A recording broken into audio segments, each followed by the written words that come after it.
as much as we don't complain about wins, I still think there are things to complain about in the game.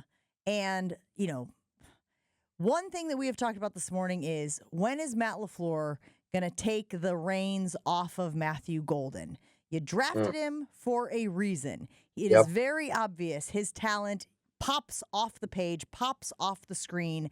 No Why doubt. is Matt LaFleur so hesitant to just name him wide receiver 1? Well, because, Jen, they throw to the open guy, right? That's what we've heard for however many years around here. I say that sarcastically. Matthew Golden, I wonder if his patience is running out, because after the game, we asked him that basically, and he's like, yeah, I want to be that guy, but I realize, I just got to take my opportunities when they come. But it almost felt like he was biting the inside of his lip, he's publicly, he's said all the right things, but I gotta believe that he feels like, and feels like he's shown that he deserves, a lot more opportunities.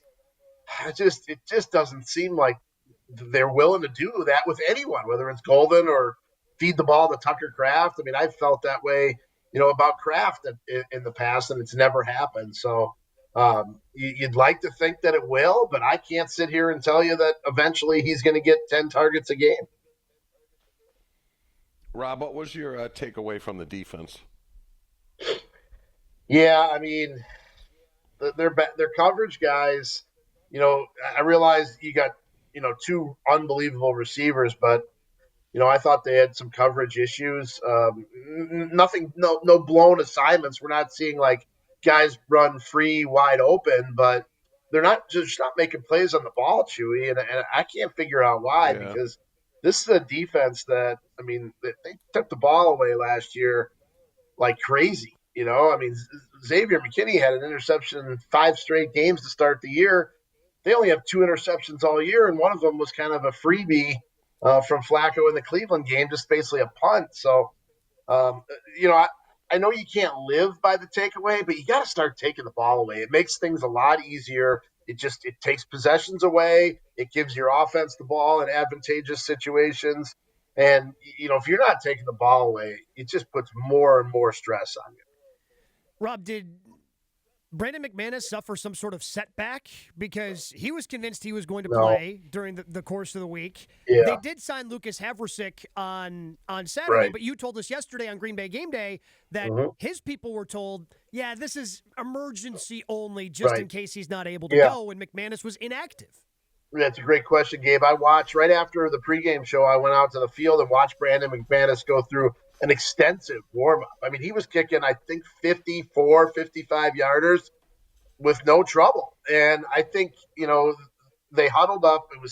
It was McManus, Bisaccia, Gutekunst, and a bunch of the medical people huddled up. And I could sort of tell by the way that conversation was going that they weren't going to let McManus go.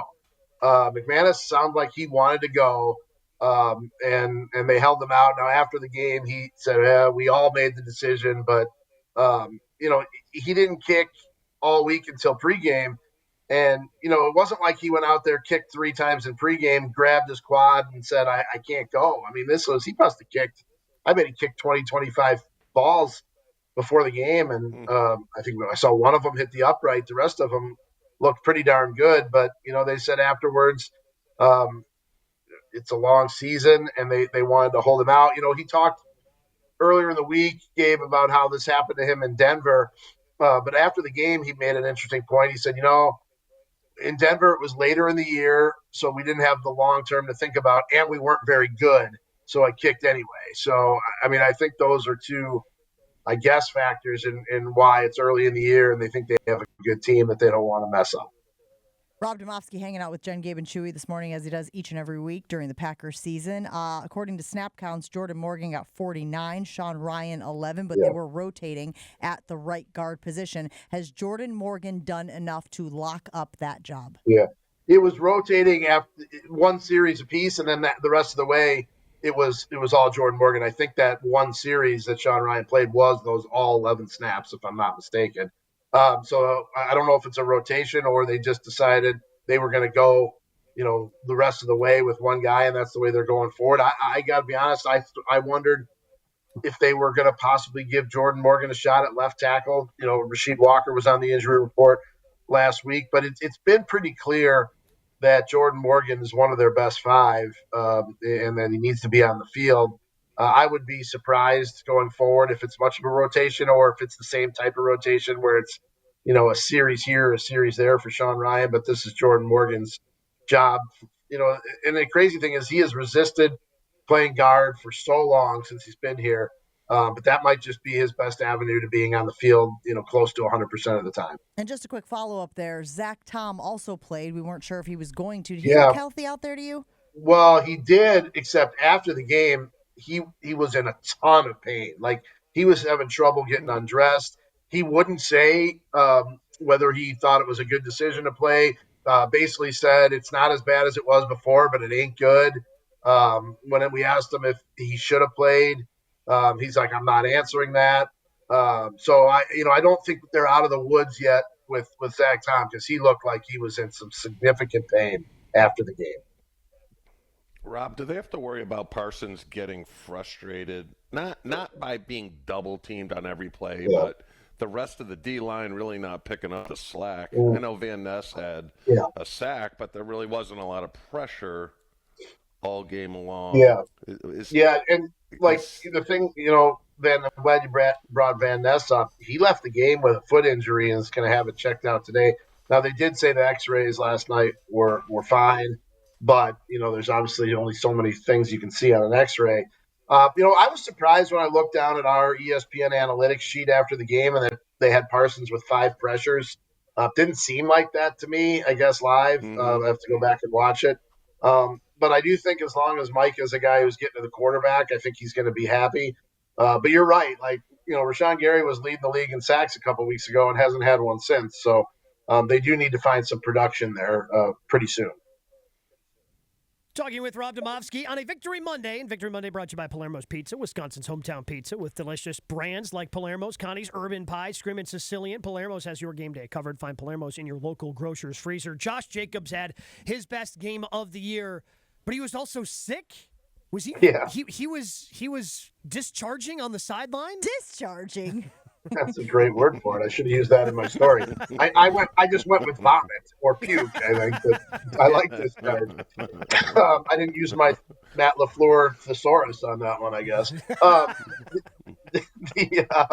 The thing with Jacobs is like, it didn't seem to bother him, and he told us afterwards he's had some of his better games when he's been sick. I looked up and maybe Jen would remember this because, as we all know, I don't watch college football, but the 2018 SEC championship game, he had 2 touchdowns and he was puking all that game as well. He claimed he had a game with the Raiders that he had 130 yards and 2 touchdowns and he was sick. I could not find a game that he had 130 yards and 2 touchdowns and also that he was sick. Maybe nobody wrote about it. Maybe nobody knew about it, but I did do an extensive Google search trying to find it and could not, but I don't doubt him because after the game, he normally talks to us forever.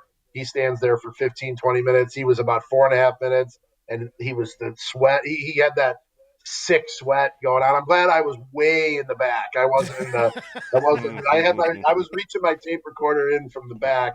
I'm glad I wasn't up close, but man, like I just continue to be impressed with this guy from a couple of reasons. I mean, the guy's played every game since he's been here. I mean, I know he's only been here a year and a quarter or whatever, but like the guy answers the bell every single time. And he's patient.